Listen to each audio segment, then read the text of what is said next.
Well, thank you so much for staying for this Q&A.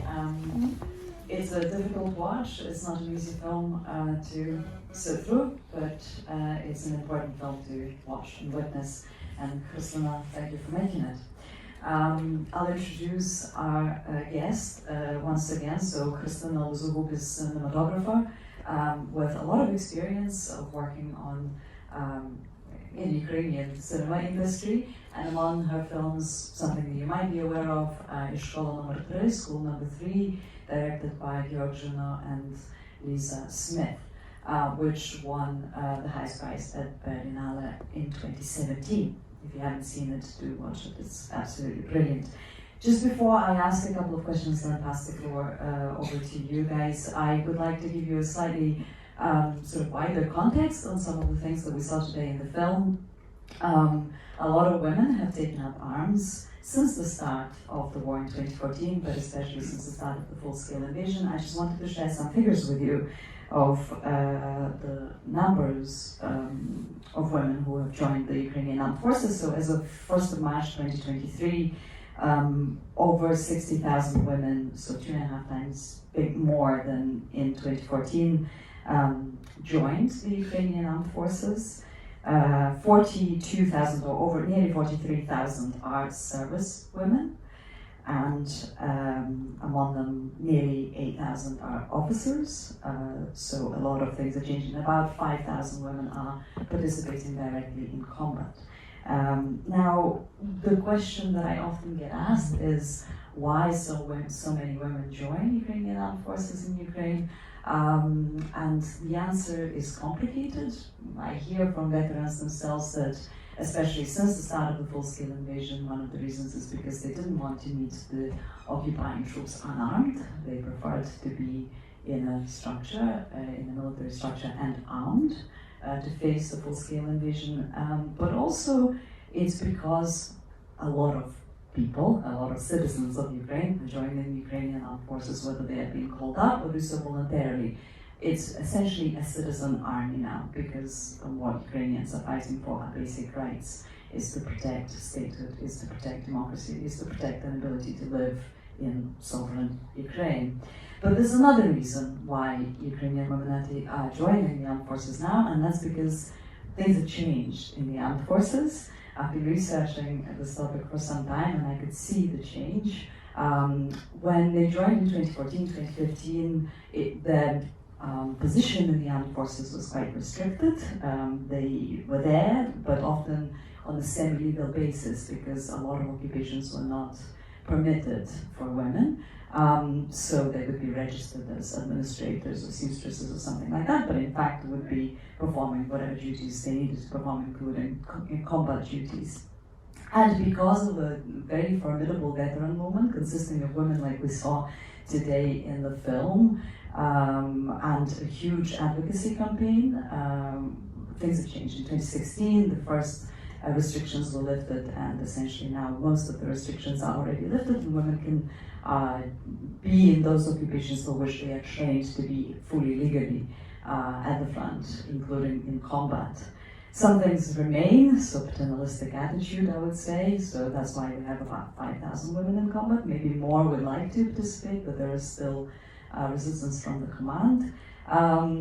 Some practical restrictions are still in place. Only recently the uniform for women was finally adopted. Bulletproof vests specifically, they're still changing and adopting. Bulletproof vests are finally beginning to be adopted as well, specifically to suit female bodies and so on. But the main challenge, and I want to really emphasize this, is the misogynistic enemy, which Ukrainian women and obviously Ukrainian citizens are facing, and that is Russia.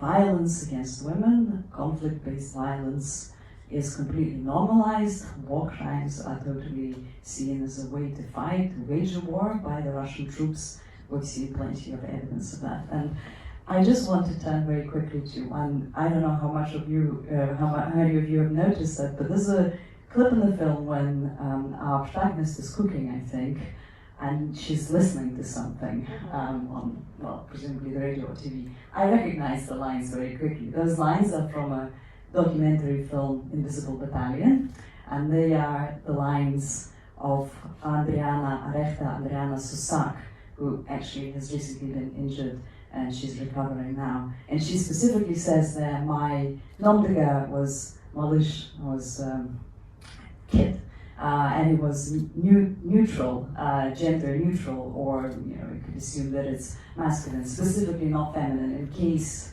the communication is intercepted.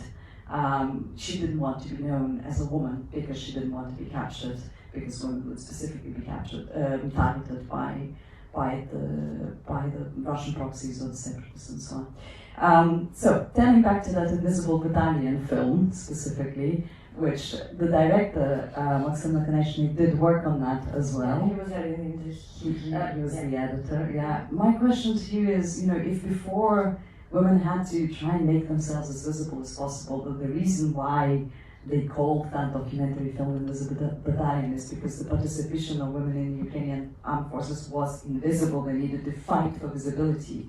Would you say things have changed significantly, not just in terms of numbers, but in terms of visibility? And if anything still remains invisible, what is it? And what is this film trying to show? First, I want to say hello to everybody. Thank you very much that you stayed for this Q&A session. And very important thing that actually Adriana is the person which made Max to start working on this scenario, to start working on this film, because when she was editing this film, he heard a phrase from her that I wouldn't like to be captured by Russian soldiers, so I'm having, because she was a stormtrooper, so I'm having a grenade with me. I'd rather be dead than be in their hands. And that's from this point Max starting to making a script about the woman who was actually captured. And about visibility, firstly,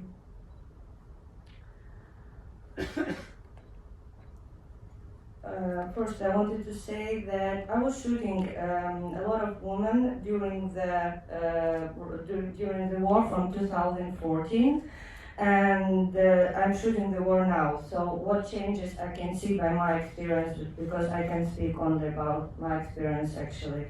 So before, soldiers were thinking that women are, unfortunately, they were thinking that women are weak and they cannot be, as you said, on a combat position. They can be cooking, administrating, working with documents, maybe combat medics. It's like the best position for them. And a big problem, of course, was with ammunition. It was heavy and not comfortable bulletproof vest. It was uncomfortable shoes, and so on and so on. And very important topic also was, which you saw actually in the film, it's a topic of mental health of the woman who came back from the front line. It was a big stigma, and it was lack of information how to help a man and a woman, especially a woman, how to help them to rehabilitate from this trauma. So basically what changed for now? The war became historical and almost all the country is involved in this war. So women and men, people of all ages, are tired and exhausted but fighting shoulder to shoulder with one big enemy. So basically this changed a lot. Then it's problem with the combat positions is still there, but now we can see more women working on artillery, tanks, and being stormtroopers.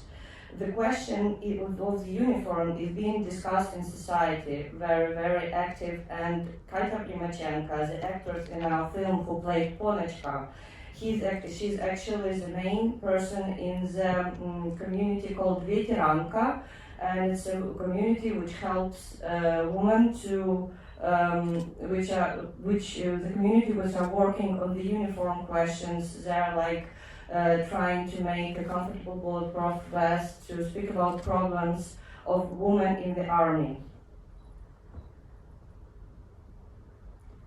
And speaking about my experience as a cinematographer, because I'm shooting on the front line and I'm also a woman, I haven't met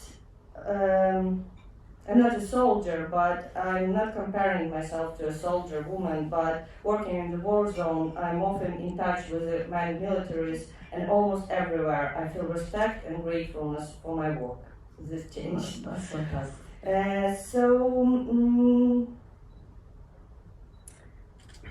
Yeah, basically.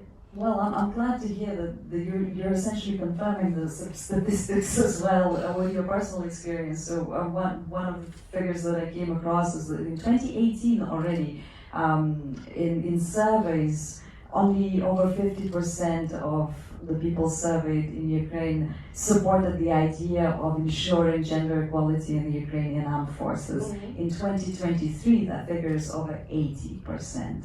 And I think it is definitely thanks to very outspoken public figures like Maria Brzezinska, the Veteranka movement that you've already mentioned, and the advocacy campaign, including the Invisible Battalion, including the documentary films and feature films that have been made about that experience, of making people aware of women's experiences of war. So thank you for doing that work. Is probably one of the biggest achievements in that sense that the society does not sensationalize women anymore. It's no longer, the stories are no longer about, how they cut their hair and still have beautiful manicure or whatever, or they follow their loved ones to the front. When we read about women in the press in Ukraine now, those who are serving, we read about them as service women and their achievements or their challenges and so on, in the same way as we would read about men. Would you agree? Yes, and the other things I would like to say that actually I never met a stormtroopers woman, I never met an artillery woman, but I've met a lot of combat medics now, women, and they're absolutely brilliant, and they're working like shoulder to men, exhausted, tired, and like it's a lot of them in the army. I think it's the most like, it's a lot of combat medics, women in the Ukrainian army. It's very, very cool for me. Well, one woman who has been fighting, who's a colleague of yours, Olesya Khromeychuk, a filmmaker, yes. who spent months in the armed force, fighting in a battalion. We will be screening her film on Sunday. We will not fade away. So do come to that if you can. And do explore her story as well. It's a fantastic story. So you can switch from documentary filmmaking to going and picking up a gun to going back into documentary filmmaking. It's just that kind of situation in Ukraine. I want to move away from the gender question just slightly, or just temporarily, and ask you about the relevance of this film today. Of course, it's set in 2017. When Russia's war against Ukraine was largely forgotten outside of the country. Here I know for certain that it was quite difficult to talk about it as an ongoing war. People were surprised that people are still being killed in 2017 and 2018, and that it's still, it was perceived as some kind of frozen conflict. Why do you think it's important for us to watch this film now? What would you like audiences, especially outside of Ukraine, to take away from this film that is set in 2017, so before the full-scale invasion? Long story short, when we were starting working on the teaser of the future film, it was like COVID times, and I think it was 2018 or 2019, I cannot remember exactly. And Max, the director of this film, really had a doubt if we can shoot the film during the COVID times. And I had a strange feeling, and I said to him that it's better to start now, because the actuality of the topic is very fragile, and something big gonna happen that will take away the focus from the problems in our film. So we started working during COVID. We were working on film for 3 years, preparing, and we saw a final cut of the film in 1 week before the full-scale invasion started, and we felt really uncomfortable and nervous. So speaking about the question of actuality, I want to emphasize 3 important aspects of it, which is, in my opinion, are important. Firstly, when we were working on our film during 2018 and 2021, there were hundreds of stories like Lilia stories, and now, unfortunately, it's thousands of them. Ukrainian women are of all ages are being raped, captured, tortured by Russian army.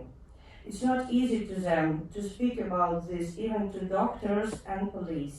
So I hope our film will help them not, of course, not to heal the trauma, but at least to feel that they are not alone in this battle.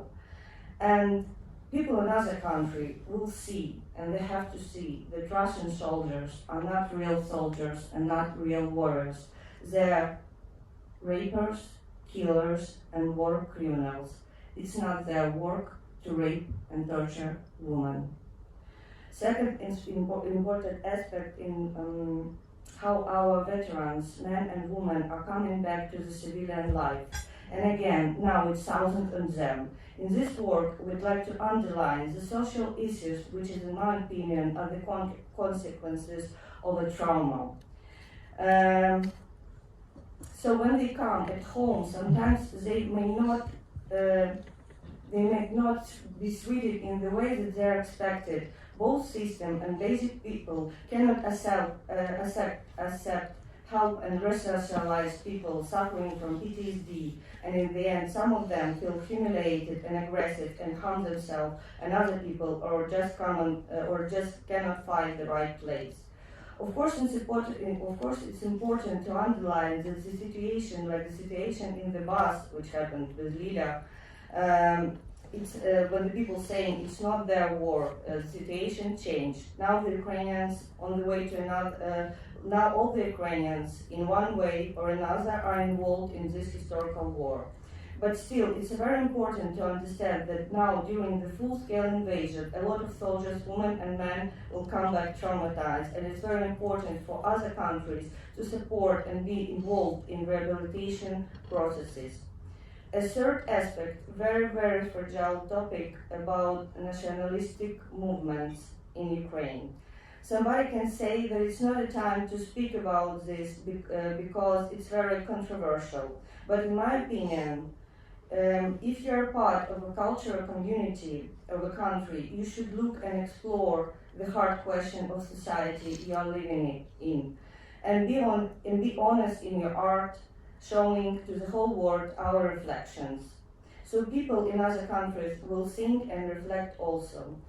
In my opinion, one of the biggest problems in Russian culture society, community, even who is against the war, that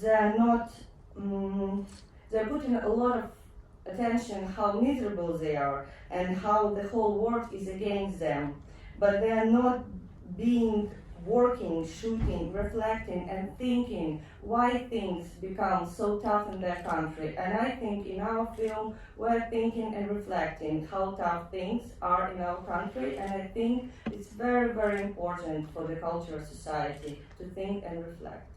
Absolutely, and I can't agree more how many difficult questions you raise in this film and how sensitively you did that. And I do want to ask you, what is the response like in Ukraine when audiences watch this film? What do they say to you? Mostly Max and Rita, the main actresses, were having Q&A, but on some of the Q&A where I was, people were thinking and reflecting with us. Nobody was angry, nobody was saying that you cannot speak about this topic because now the war is going on and everybody should see that in Ukraine everything is perfect, no nationalistic, no right movements. So it was basically a long talk with the people in the cinemas about what we have in our country. And the other thing is like a lot of guys like Toha now is fighting in the Ukrainian Army, and I'm shooting them and I'm communicating with them, and I cannot close the eyes and make and think that they're not existing, or what we should think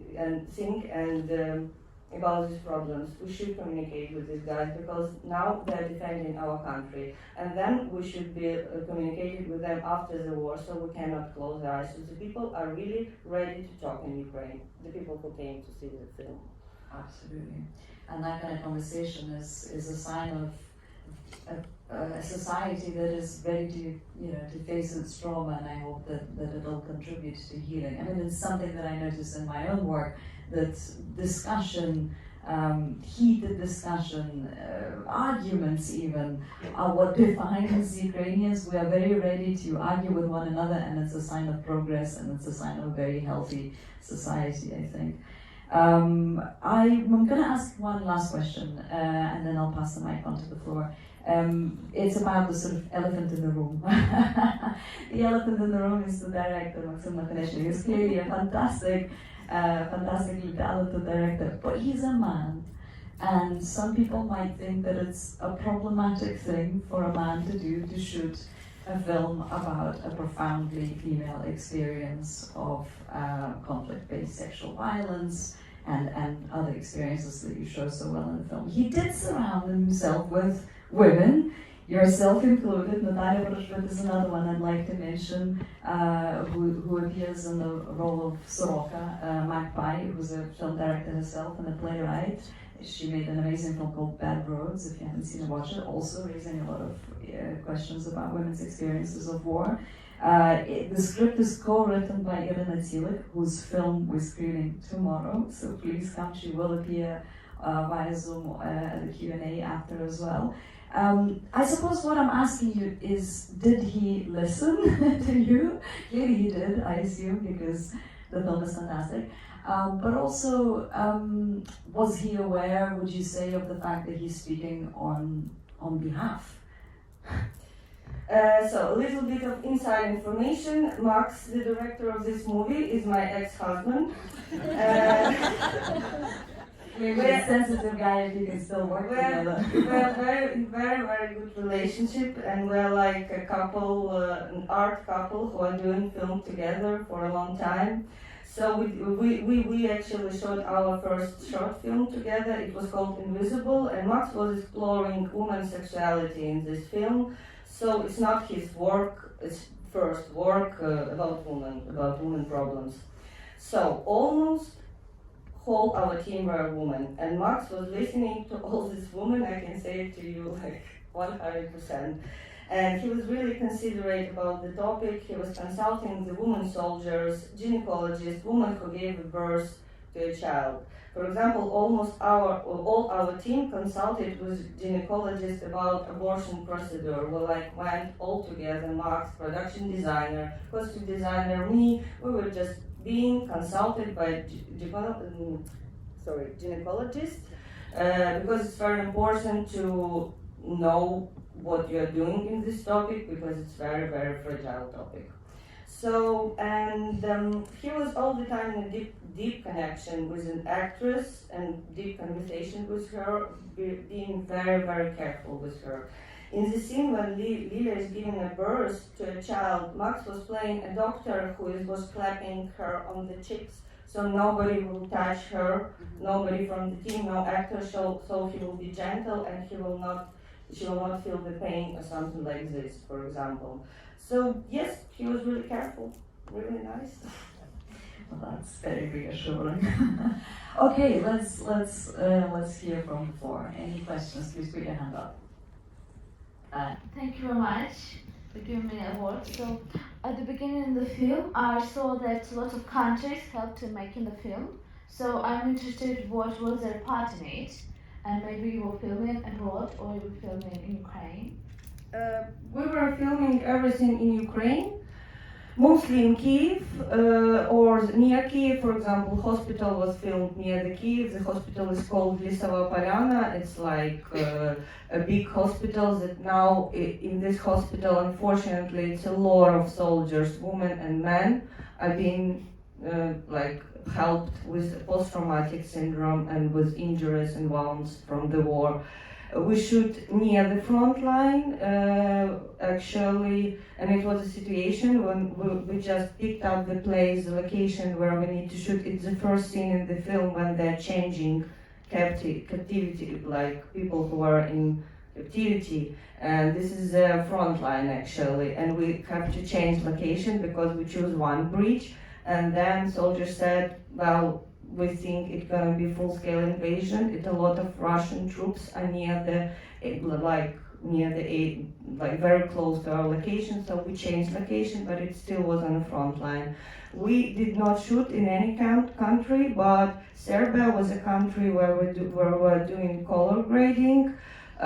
Sweden was a country where the sound was finished, and Czech Republic was a country which made these beautiful special visual effects. This bombed Kiev, butterfly. It all was done from the Czech Republic. So. Thank you very much. You're very welcome.